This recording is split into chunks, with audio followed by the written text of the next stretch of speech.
네, 잘 주무셨습니까? 맑은 공기 속에서 잘 이 좋은 계절에 주무시고 나면은 좀 생기가 내 몸속에 좀 들어오는 것 같다. 뭔가 어제보다는 활기가 좀 도는 것 같다. 이런 느낌이 오게 되기를 간절히 바랍니다. 우리 사람은 오직 마음이다. 자기 마음 먹기에 따라서 모든 게 다르다. 환경이 상당히 열악할지라도 마음은 그걸 이긴다. 이런 이야기를 우리가 했습니다. 특별히 하나님을 아는 사람에게 있어서 또 그 마음 가운데에도 천지의 주제, 창조주가 되시는 하나님을 마음 가운데 믿는 그 마음은 어떤 마음보다도 우리에게, 사람에게 중요하고 더 큰 힘이 된다. 이런 걸 우리가 말씀을 좀 드렸습니다. 자, 그래서 이제 이 세상, 또 어떤 근심, 또 뭐 병고, 하여튼 이 모든 것으로부터 또 죽음으로부터 우리가 구원을 얻는 것은 오직 그 주님, 예수님, 창조주이신 그 예수님을 믿는 믿음이다. 그래서 이제 그런 믿음이 바로 이런 것이다 하는 걸 이번에 이제 쭉 우리가 좀 살펴보는 것입니다. 아주 가장 중요한 주제죠. 그런데 이제 그때 이런 말씀을 앞 3시간에 드리면서 오직 참 믿음이다. 또 맡기는 믿음이다. 오직 믿음이다. 이런 걸 이제 설명을 하고 좀 강조를 했습니다. 또 우리가 신앙을 할 때 이런 걸 생각하게 됩니다. 그러면 이제 우리들 마음에 어떤 마음이 드는 거, 믿음이 그리 중요하구나. 그러면 열심히 믿어야 되겠다. 철저히 믿어야 되겠다. 이런 생각을 좀 할 가능성이 많습니다. 그런데 참 믿음은 그렇게 하는 것이 아니라 하는 걸 우리가 좀 생각해 볼 필요가 있어요. 믿음도 뭐 열심히 철저히, 그것도 내가 좀 부족해서 이런 역작용이 생기고 얼마나 열심히 해야 이 철저히 하는 것인가, 그것도 자기 노력이라는 게 그게 들어가게 됩니다. 믿음에도요. 그런데 자기 노력, 이거는 하나님 앞에는, 또 우리가 절대적인 운명 앞에는 별 소용이 없습니다. 예수님 믿음은 그렇게 하는 것이 아닙니다. 자, 마태복음에 우리 예수님 말씀하신 걸 좀 보려고 하는데 18장 2절에서 뭐 찾기 힘드시면 잘 들어보시면 됩니다. 마태복음 18장 2절에서 4절에 있는 말씀인데 상당히 역설적인 말씀이에요. 예수님은 이런 말씀을 주로 하십니다. 예수께서 한 어린 아이를 불러 저희 가운데 세우시고 가라사대 진실로 너희에게 이르노니 너희가 돌이켜 어린 아이들과 같이 되지 아니하면 결단코 천국에 들어가지 못하리라. 그러므로 누구든지 이 어린 아이와 같이 자기를 낮추는 그이가 천국에서 큰 자니라. 여기 뭐 결단코 진실로 말한다. 어린아이처럼 꼭 되어야 한다. 참 예수님의 이 진리는 독특합니다. 세상의 모든 종교와 철학, 이것은 더욱 배우고 더욱 수련해서 더욱 염치를 차리고 사람 도리를 알고 그 다음에 뭐라고요? 어른이 되라. 어른이 되라는 교훈입니다. 천하의 어린아이가 되라고 하는 교훈을 예수님 외에 누가 하셨는가 이겁니다. 얼마나 이 역설적입니까? 더 어른이 되고 더 담대하고 더 오래 참고 뭐 이런 것이 모든 종교들의 교훈인데 예수님은 어린아이가 되라. 염치를 차리지 말고 악의로 돌아가는 것이 구원 얻는 비결이라고 강조하십니다. 역설적입니다. 이 역설에 대한 원리를 잘 이해를 못하면 사실 예수님에도 기독교에도 구원 얻는 도리를 알기가 좀 어렵습니다. 어린아이같이 자기를 낮추라. 이게 무슨 뜻입니까? 대간절. 뭐 겸손하라는 뜻인가요? 우리가 겸손이라고 하면은 무슨 자기의 지식, 자기가 한 모든 업적들, 또 자기의 큰 능력 이런 것을 있어도 없는 것처럼 좀 숨기고 그렇게 처신하는 것, 이런 걸 겸손이고, 또 이것이 아주 인간에게 있어서는 큰 미덕이다. 얼마나 강조하고, 모든 종교, 철학, 도덕, 교육에 이런 것들을 강조를 합니다. 그런데 어린아이들이 그렇게 하나요? 나 능력이 많은데 없는 것처럼 하고, 지식이 많은데 없는 것처럼 하고. 이거는 절대로 어린아이들의 특징이 아닙니다. 어린아이처럼 겸손하라고 했는데 예수님이 이게 무슨 어린아이와 같은 것입니까? 여기 낮춘다 하는 말을 보니까 타페이노 이런데 가난해진다, 또 작가한다, 작게 한다 이런 뜻인데 어린아이들이 그렇게 하나요? 어린아이들은 자기가 지식이 있다고 생각지도 않고 능력이 있다고 생각지도 않고 강하다고 생각지도 않고 아예 나는 그만 약하고 모르는 거를 아주 특권으로 알고 아빠, 엄마, 어른들한테 다 해달라요. 가르쳐드려서 해주세요. 이렇게 떼를 쓰고도 미안해하지도 않아. 자랑하고 안 해주면 막 울고. 이게 어린아이지. 어때 어린아이가 겸손, 어린아이한테 겸손 찾을 수 있어요? 우리가 어른들이 생각하는 그런 겸손 말입니다. 없습니다. 자, 예수님은 그런데 어린아이 같은 게 진짜 겸손이다. 나는 아예 아는 것도 없고 자랑할 것도 없고 약한 게 내 특징이니까 아예 낮추려고 또 없는 것처럼 하려고 생각지도 않는 것. 이게 진짜 겸손이다. 있는데 내가 없는 것처럼 해야지. 요거는 가짜 겸손. 근데 도덕은 그걸 겸손인 것처럼 말하는데 예수님은 그거는 가짜 겸손이고 아예 없으니까 주시고 받아 먹고 염치 없이 즐길 줄 아는 이게 진짜 겸손. 소위 유심의 겸손은 가짜 겸손. 무심의 경지의 겸손이야말로 진짜 겸손이다. 이야, 예수님 가르침은 참 높죠. 아주 유치한 것 같은데 따져보면은 이렇게 도가 높을 수가 없어. 예수님은 지금 그런 걸 말합니다. 여기 엘렌 G 화이트는 성화된 생애라는 13페이지에 보면 이렇게 해놨어요. 참으로 의로운 사람도 이와 마찬가지다. 그의 선함과 경건을 의식하지를 못한다. 신앙적 원칙이 그 생애와 행동의 동기가 되고 그가 성령의 열매를 맺는 것은 아주 무화과가 무화과를 맺고 장미덩쿨이 장미를 피우는 것처럼 당연한 것이지 그걸 숨기고 붓고 이렇게 하는 것이 아니라 심지어 아기들은 손만 내뻗으면 잡기를 누가 잡아줘요? 아기가 아이고 우리 아버지 놓치면 내가 넘어지지 아버지를 꽉 잡아야 안 잊어버리지 요리 잡나요? 아버지가 턱 손목을 붙들고 가나요? 아버지가 붙들지 제가 아버지 손가락 잡아봤자 돌뿌리 하면 턱 놓치고 우리 인간들이 내가 하나님을 열심히 붙잡아야지 하면 그러면 시험 조그만한 거 하나 어려움 하나 따지면 턱 놓치고 고민에 빠져들어갑니다. 도와주십시오. 해줘요. 하고 손만 내밀면 팔목을 잡아주는 것은 아버지요. 하나님이라. 어린아이가 얼마나 염치가 없는가. 그래서 오늘 말씀의 제목은 믿음은 염치가 없는 것이다. 상당히 믿음은 막 염치를 차리고 열심히 하고 이렇게 하는 것으로 우리가 생각할 수 있는데 믿음은 아기처럼 염치 없이 주장하고 즐기고 떼쓰고 하는 것이 믿음이요. 아버지는 무조건 믿으니까 내가 원하면 해주고 내 제일 좋은 거 할 거니까 그 앞에 부끄러운 것도 없고 염치 차릴 것도 없고 때만 쓰면 되는 거예요. 이것이 교인들이 예수님 믿는 믿음이라는 걸 혹 생각해 보셨는지. 자, 여기 마가복음 10장에도 예수께서 또 이렇게 강조를 하셨어요.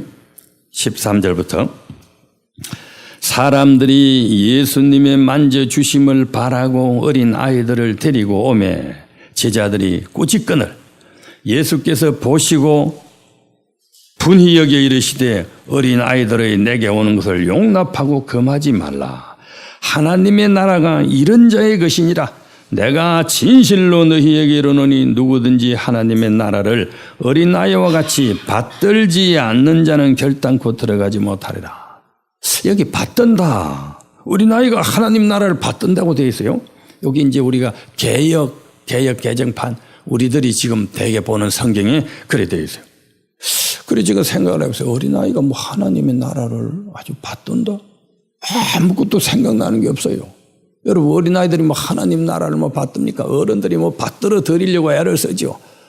하나님의 나라 막 말도 거룩하게 해가면서 뭐 없어요.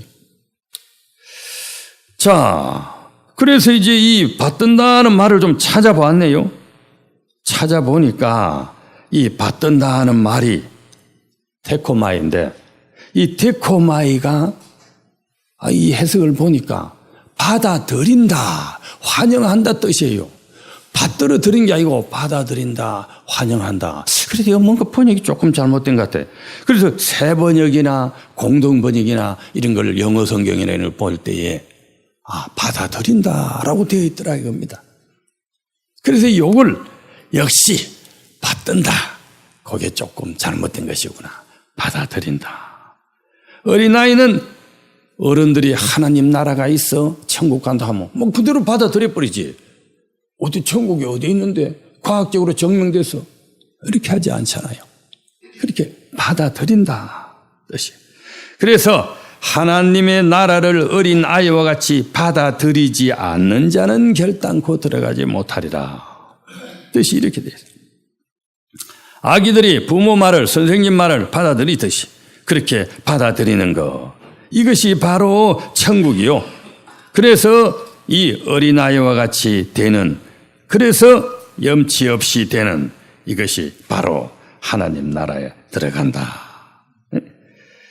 예수님 믿음은 염치 없이 받고 감사하는 것, 이것이 바로 믿음이라고 하는 것. 어린아이와 같이 되어야 천국에 들어간다고 하신 주님의 말씀의 뜻이 다 이와 같은 것을 의미하는 것이지 우리가 다른 의미를 거기서 찾으려고 하면 맞지가 않다. 자, 그러면 어린아이와 같이 되는 그걸 믿음으로 말미암는 의의 특징입니다. 그것과 천국 가는 것의 이 사이를 우리가 좀 어떤 연관이 있는가 좀 봅니다. 하나님의 나라, 예수님을 잘 믿는 것, 그래서 하나님의 은총과 어떤 도움을 받는 것은 자기가 더 무능해지고 더 모르고 더 공로가 없을수록 유리해집니다. 자, 제가 이제 좀 늦게 손자는 못 보고 외손자를 봤는데 이제 한 1년 반 이제 조금 겨우 아장아장 걸어 다닐 때 이제 저희 집에 좀 몇 달에서 제가 좀 봤어요. 귀엽죠. 보기만 해도 그저 뽀뽀를 안 할 수가 없고 이래. 그런데 이제 좀 걸어 다니고 기어 다니고 하니까 온통 다 그냥 부수는 거 재난이죠. 집안에 있으면. 그래서 이제 좀 어려울 때 이제 안고 나갑니다. 이제 아파트에 사니까 놀이터에 나가서 이렇게 가는데 한 요만한 이제 아기 조그마한 목마들이 있어요. 딴 거 미끄럼도 못할 것이고 하지. 이제 애기라도 안고 있으면 무거워요. 팔 힘이 없어서 그런지.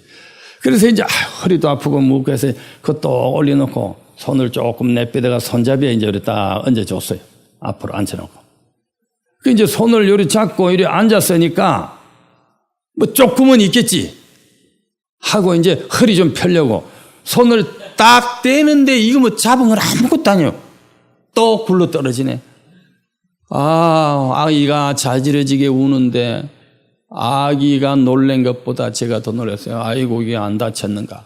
안 다쳐도 이 어리고 이 귀여움 덩어리, 이 사랑 덩어리, 이것이 얼마나 놀랐을까. 막 안고 달래고 막 이렇게 끌어안으면서 아이고 내가 그 허리 좀 펴려하다가 이 아이를 놀라게 하다니 이 몹쓸 하랍에 이래가지고 되겠나. 이 자격이 없다. 그래가지고 막 울고 눈물을 닦아주고 안쓰럽게. 그 한 번 그저 거기서 바닥도 뭐 다행히 흙이 아니고 좀 벅석벅석한 거잖아요. 고무판. 그래서 다치지는 않았지만은 놀란 게 얼마나 안쓰럽고 아이가 놀란 것보다 내 마음이 더 저려요. 이거 어떻게 해서 이렇게 놀라게 했을까? 자, 그런데 그 아이가 좀 한 서너 살 커가지고 제 맘대로 뛰어놀만 할 때 굴러 떨어졌으면 할아버지가 어떻게 했을까요? 굴밤을 주면서 이 녀석 생망도 없이 말이야. 그리 조심성이 없어가지고 그 아이가 능력이 있어가지고 굴러 떨어졌으면 나무랬을 겁니다. 그런데 이는 아무 보호가 아니면 도저히 자기를 보호할 수 없는 1년 반밖에 안 된 그 귀여운 이제 젖살이 통통통통 쪄가지고 이제 뭐 이 옹알이도 막 해삭고 이렇게 할 때에 그리고 굴러 떨어지니까 이것은 아이를 탓하는 것이 아니라 내가 더 안쓰럽고 그 아이를 보호하지 못한 그 죄책감이 들더라 이겁니다. 할아버지의 이 연민이 그런 조그마한 것까지도 가슴을 아리게 하고 이렇게 하더라. 그러기 때문에 이건 뭘 나타내는가? 하나님 아버지의 그 은혜에 전적으로 우리 구원이 달려있고 내가 더욱 연약해지고 어리고 모르고 할수록 상대적으로 하나님의 보호와 공로 그것은 더욱더 커진다. 도리어 뭔가 내가 뭐 요것도 좀 하고 요것도 할 수 있습니다 하고 그와 같은 어떤 자만심이 들지 않도록 하는 것이 더 중요하다 이것입니다. 무엇을 할 수 있다고 생각하는 그것이 어떤 면에서 믿음에 더 아주 좋지 않은 것이다. 그렇게 하는 그것이 자기를 의식하는 것이다. 심지어 반대도 있어요. 아이고 나는 뭐 몰라서 뭐 아무것도 아닙니다. 자기의 부족함까지도 생각지 않아야 그게 겸손이고 그게 어린아이가 되는 것이고 그게 우리가 필요로 한 하나님의 도움을 받는 길입니다. 아이고 뭐 부족해서 하는 것도 뒤집어 보면 자기 체면 챙기는 것이고 자기가 이만 훌륭해야 되는데 뭐 좀 그래서 부끄럽다는 자기 의식이다. 자기 의식을 신학적인 용어로 행위로 말미암는 의라고 합니다.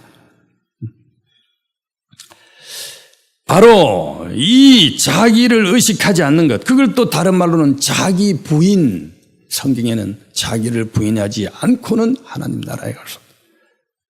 바로 이 자기 부인이 하나님의 의에 도움을 받는 자격이요, 그 자기 부인이 어린아이와 같이 되는 영적인 특징을 말하는 것이고, 이것이 하늘에 가면은 그런 특징이야말로 하늘에 어울리게 되는 소양이다. 조금 뭐 할 수 있고 조금 뭐 겸손을 꾸미고 하는 것은 하늘나라에 가면 전부 다 부딪히는 일이고 쓸데없는 일이 된다. 자, 이런 내용들을 바울이 로마서 5장에 설명을 했는데 이 로마서 5장을 읽으면 이런 내용인데도 불구하고 이 본문이 좀 어려워. 성경 말이 조금 꿰까들어온 데가 있지 않습니까? 그래서 이해가 잘 안 돼. 한번 읽어보겠습니다. 한번 다 이 뜻이 무엇인지 봉독을 할 테니까 듣고 여기서 좀 이해가 되는가 우리 한번 봅시다. 로마서 5장 6절부터 11절까지인데 우리가 연약할 때에 기약대로 그리스도께서 경건치 않은 자를 위하여 죽으셨도다. 의인을 위하여 죽는 자가 쉽지 않고 선인을 위하여 용감히 죽는 자가 혹 있거니와 우리가 아직 죄인 되었을 때에 그리스도께서 우리를 위하여 죽으심으로 하나님께서 우리에게 대한 자기의 사랑을 확정하셨느니라. 그러면 이제 우리가 그 피를 인하여 의롭다 하심을 얻었은즉 더욱 그로 말미암아 진노하심에서 구원을 얻을 것이니 곧 우리가 원수 되었을 때에 그 아들의 죽으심으로 말미암아 하나님으로 더불어 화목되었은즉 화목된 자로서는 더욱 그의 살아심을 인하여 구원을 얻을 것이니라. 이뿐 아니라 이제 우리로 화목을 얻게 하신 우리 주 예수 그리스도로 말미암아 하나님 안에서 또한 즐거워하느니라. 로마서가 구원 얻는 믿음으로 말미암는 의의 대표적인 책이라 하는데 거기 설명을 아주 중요한 걸 하긴 했는데 읽어보니까 빨리 머릿속에 이 뜻이 좀 안 들어옵니다. 그런데 제가 어디서 좋은 이야기를 하나 들었어요. 어떤 사람이 보내줬는데 시중에 많이 돌아다니는 이야기인데 경북대학 총장을 2번 한 박찬석이라는 분이 있어요. 그 다음에 그 사람이 전국구로 국회의원도 했어요. 총장을 아주 깨끗이 잘했다는 평판이 좋으니까 전에 어떤 정당에서 당신 우리 와서 국회의원 좀 해주세요 해서 모셔가지고 국회의원을 했는데 그분이 사실은 우리 이 자전거 타기 운동을 주장한 분이요. 그때는 자전거 타기 길도 없었고 별로 자전거도 많이 안 탈 때 요즘 자전거들 얼마나 안 탑니까? 이것이 그분의 어떤 그 치안과 공로라고 할 수 있어요. 박찬석. 근데 이분이 어디다 글을 하나 썼는데 그 글이 하도 감동적이 좋아가지고 막 돌아다니는데 제 손에까지 왔어요. 제가 딱 보니까 이거 설교하기 아주 좋은 이야기인데 가만히 있어라. 본인도 모르는데 나만 좋은 설교를 하고 돌아다니면 안 되겠다 싶어서 내가 인터넷에 번호를 찾아가 전화를 했죠. 박 총장님, 그 당신 이야기를 듣고 아주 좋아서 제가 설교를 하는데 제가 은퇴 목사입니다. 아이고 목사님 얼마든지 써먹으세요 이러는 거예요. 근데 써먹는 것도 좋고 내가 이 설교를 멋지게 꾸몄는데 한번 보실래요? 이메일 주소 좀 보내주세요 해가지고 내가 이제 설교를 보내드렸어. 읽어봤겠지. 이거 전도도 되고. 그 이제 읽었는데 한번 제가 그 이야기를 읽어볼게요.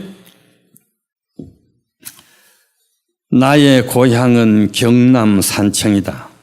지금도 비교적 가난한 곳이지만 당신은 더욱 가난한 산골이었다. 그러나 아버지는 가정 형편도 안 되고 머리도 안 되는 나를 대구로 유학을 보냈다. 산청하고 저 대구가 얼마인지 여러분 좀 아십니까? 대구 중학을 다녔는데 공부가 하기 싫었다. 1학년 8반, 석차는 68명 중 68등, 꼴찌를 했다. 부끄러운 성적표를 가지고 고향에 가는 어린 마음에도 그 성적을 내밀 자신이 없었다.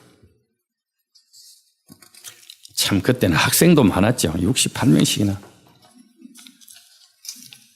옛날 이야기입니다. 참. 당신이 교육을 받지 못한 한을 자식을 통해서 풀고자 했는데 꼴찌라니. 끼니를 제대로 잊지 못하는 소장농을 하면서도 아들을 중학교에 보낼 생각을 한 아버지를 떠올리면 그냥 있을 수가 없었다. 잉크로 기록된 성적표를 68분의 1로 고쳐 아버지께 보여드렸다. 아버지는 보통 학교도 다니지 않았으므로 내가 1등으로 고친 성적표를 알아차리지 못할 것으로 생각했다. 대구로 유학 간 아들이 돌아왔다고 친지들이 몰려와 찬석이는 공부를 잘 했더냐고 물었다. 아버지는 앞으로 봐야지 이번에는 1등을 했는가 배 했다.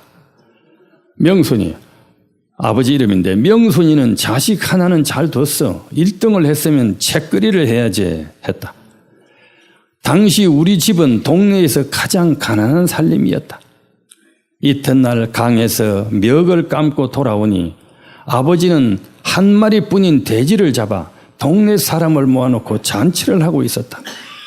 그 돼지는 우리 집 재산 목록 1호였다. 기가 막힌 일이 벌어진 것이다. 이제 어떻게 하나 겁이 나서 아버지하고 불렀지만 나는 말을 할 수가 없었다. 그리고 달려나갔다. 등 뒤로 나를 부르는 소리가 들렸다. 겁이 난 나는 강으로 달려가 죽어버리고 싶은 마음에서 물속에서 숨을 안 쉬고 버티기도 했고 주먹으로 내 머리를 내려치기도 했다. 충격적인 이 사건 이후 나는 달라졌다. 항상 그 일이 머리에 떠올랐기 때문이다. 그로부터 17년 후 나는 대학 교수가 되었다. 그리고 나의 아들이 중학교 입학했을 때, 그러니까 내 나이 45세가 되던 날, 부모님 앞에 33년 전의 일을 사과하기 위해 그것은 어머니래요. 우리 고향 옆이거든. 어머니, 저 중학교 1학년 때 1등은요, 하고 말을 시작하려고 하는데 옆에서 담배를 피우시던 아버지가 알고 있었다. 그만해라. 민우가 듣는다고 하셨다. 민우는 손자다. 자식의 위조한 성적을 알고도 돼지를 잡아 잔치를 하신 부모님 마음을 박사이고 교수이고 대학 총장이 된 나는 아직도 감히 물을 수가 없다.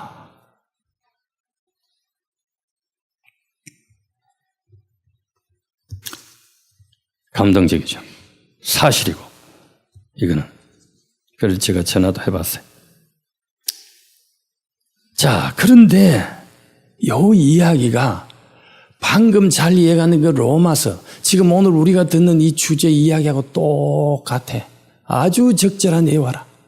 제가 이제 해석을 해볼 테니까 한번 들어보십시오. 이 해석이 잘 되는가. 아까 로마서 그 신학적인 이야기를 읽을 땐 좀 이해가 안 됐죠.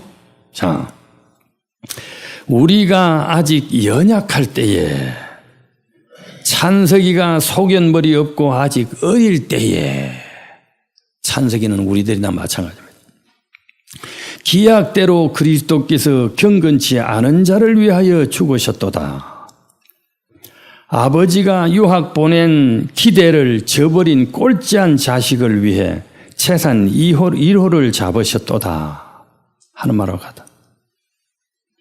의인을 위하여 죽는 자가 쉽지 않고 공부를 잘하는 아들을 위해서도 채산 1호를 잡기는 쉽지 않고 선인을 위하여 용감히 죽는 자가 혹 있거니와 부잣집에서는 공부 잘하는 아들 기 살리느라고 혹 잔치를 할 수는 있지만은 우리가 아직 죄인 되었을 때에 그리스도께서 우리를 위하여 죽으심으로 성적표를 고친 줄 알면서도 꼴찌한 자식을 위해 채산 1호를 잡으셨으므로 하나님께서 우리에게 대한 자기의 사랑을 확증하셨느니라. 자식에 대한 전적인 사랑과 믿음을 아버지께서 보여주셨느니라. 그러면 이제 우리가 그 피를 인하여 의롭다심을 얻었은저 돼지를 잡아 잔치를 함으로 동네에서는 찬석이가 1등한 아들이 되었은저 더욱 그로 말미암아 진노하심에서 구원을 얻을 것이니 그리고 아버지의 잔치로 성적표 고친 죄의 진노를 면하고 구원을 얻었으니 곧 우리가 원수 되었을 때에 그 아들의 죽으심으로 말미암아 하나님으로 더불어 화목되었은저 다시 말하면 아버지를 속인 죄를 아시고도 채산 1호를 잡아 부자간의 신뢰와 화목을 나타내셨은저 아버지는 하나님입니다. 화목된 자로서는 더욱 그의 살으심을 인하여 구원을 얻을 것이니라. 죄를 묻지도 않고 동네 잔치까지 한 아버지의 사랑과 희생에 보답하기 위해 공부를 열심히 해야 할 것이니라. 이뿐 아니라 이제 우리로 화목을 얻게 하신 우리 주 예수 그리스도로 말미암아 이뿐 아니라 사라진 재산 1호를 더욱 값지게 하기 위해서는 하나님 안에서 또한 즐거워하느니라. 아버지의 희생에 염치 차린다고 스스로 고생할 것이 아니라 더욱 성공하고 더욱 즐겁게 사는 것이니라. 글쎄요, 제 생각입니까? 이 로마서 5장을 이렇게 해석 잘하는 사람은 나는 본 적이 없어. 아주 그거 뭐 신학적으로 해석하려면 책을 한 권을 써도 막 어렵고 복잡하기만 한데 요 딱 갖다 붙이니까 요렇게 해석이 잘 되는 것입니다. 자, 참 적절하게 우리 속에 들어요. 이것이 바로 완벽한 복음이요 구원의 원리라. 자, 질문을 하나 하겠습니다. 돼지를 잡고 이제 그런 일이 벌어졌습니다. 그러면 이 찬석이가 마음을 먹을 수 있는 4가지 방식이 있어요. 사람이 마음 먹는 게 믿음이거든요. 마음으로 모든 게 결정나는 것이에요. 우리가 하나님 앞에 마음을 잘 먹으면 되는데, 첫째 하나는 아이고 꼴등한 주제에 아버지가 이렇게 사랑하시는데 이게 뭐고 말이야. 공부가 뭐고 다 뜯어치우고 차라리 아버지 농사나 들어, 아버지 고생이나 들어드리자. 이렇게 생각할 수 있어요. 안 그렇습니까? 그 착한 마음 아닙니까? 우리가, 아이고, 내가 뭘 한다고, 뭐, 하나님께 어떤 그런 생각 할 수 있어요. 자, 그러면, 이 인간적으로 꽤 그럴듯해 보이는 마음인데, 이것이 아버지를 기쁘게 하는 것일까요? 슬프게 하는 것일까요? 슬프게 하는 거지, 슬프게 하는 거. 아버지 도와준다. 그래, 잘 됐다. 는 공부도 못한 놈. 너도 내 따라서 그냥 소작농이나 해라. 아버지를 얼마나 슬프게 하는 겁니까? 우리가 하나님께 뭐 염치 차려서 조금 더 해드리고 뭐 이렇게 하고 내가 고생이 되더라도 좀 더 해드려야지. 하나님이, 예수님이 기뻐하실까 슬퍼할까? 슬퍼하신다 이겁니다. 두 번째, 이런 마음을 먹을 수 있어요. 반대로 내가 꼴찌를 했어도 역시 아버지는 아들 일이 사랑하시는구나. 내가 뭐 이런 거 별로 안 따지는구나. 부담이 없다. 아버지 사랑은 뭐 이렇게 하니까 아버지 부담이 없다. 그래, 부담 갖지 말고 그저 살자. 자유롭게 살자. 내가 뭐 한 대까지 하고 안 되면 말고 아버지는 막 이래도 나를 사랑하죠. 아버지 사랑을 내가 믿는다. 믿음 만능주의지. 이렇게 하면 아버지가 기쁠까요? 슬플까요? 슬프지. 아니, 이렇게까지 사랑과 대지를 재산 1호, 그거 뺏긴 재산이 없는 지금 형편인데 잡아 희생을 해준대.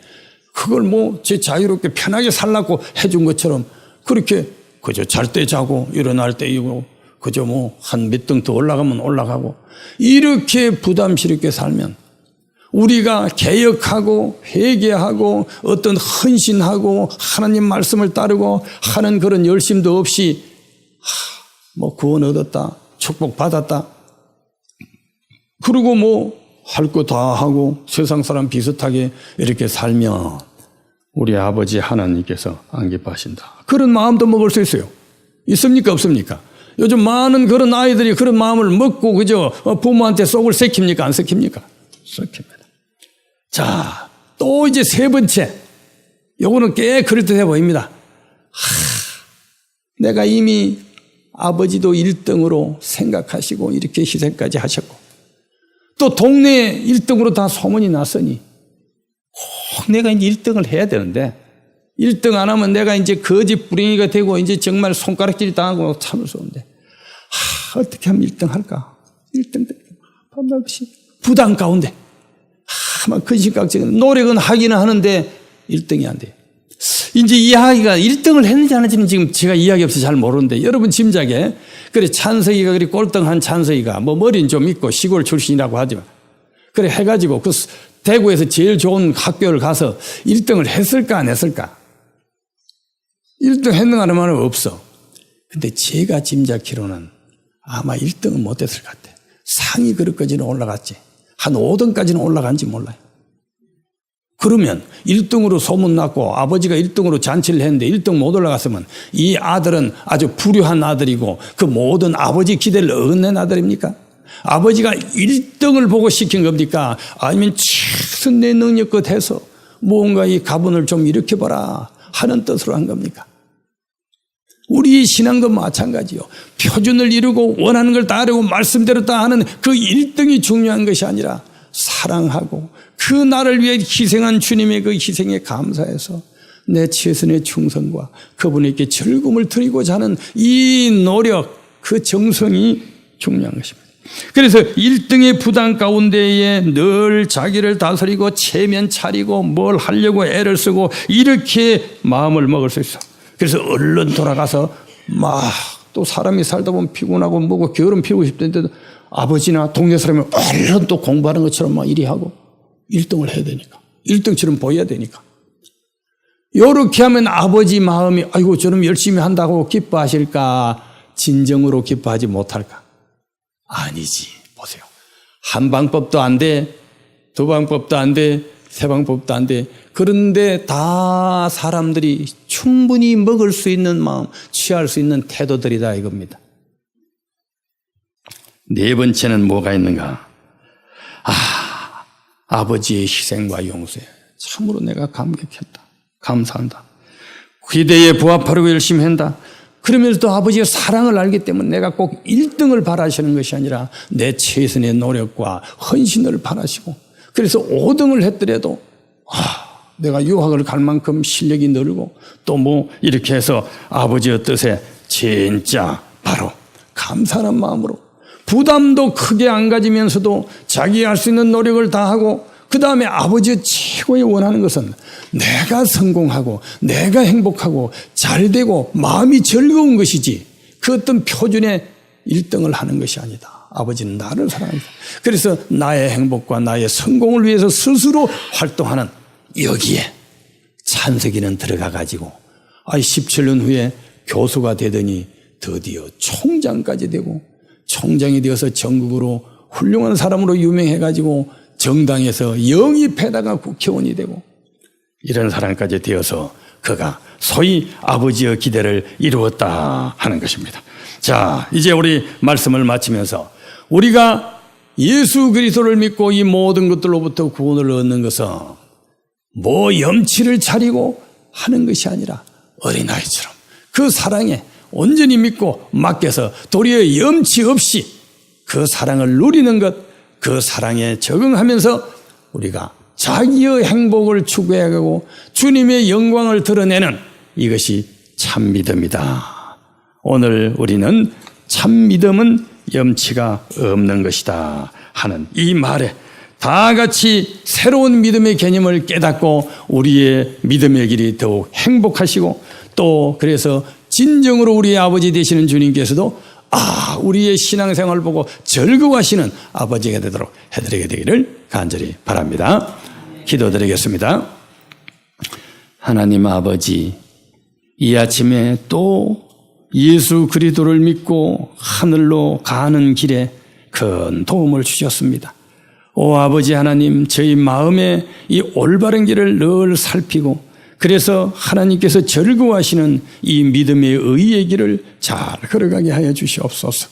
우리가 먼저 그 찬석이가 아버지의 사랑을 몸으로 아주 뼈저리게 느꼈듯이 예수님의 그 사랑과 구원의 가치를 뼈저리게 느끼고, 그래서 우리가 충성하고 헌신하지 않을 수가 없고 우리 생활이 즐겁고 성공되어야 하는 것을 무조건 알게 되는 것처럼 우리 믿음이 그렇게 자발적으로 즐거움으로 나가게 되게 하시고, 그 결과는 온전히 참 성공이요 구원이라는 것, 오늘 우리에게 이 복을 주셨사오니 하루도 승리하게 하시고 각자의 마음 가운데 밀려드는 여러 가지 생각을 우리 주 예수 그리스도의 사랑의 그 구원의 생각으로 다 물리치고 즐거워하는 하루, 새 생기를 얻는 하루가 되게 하시옵소서.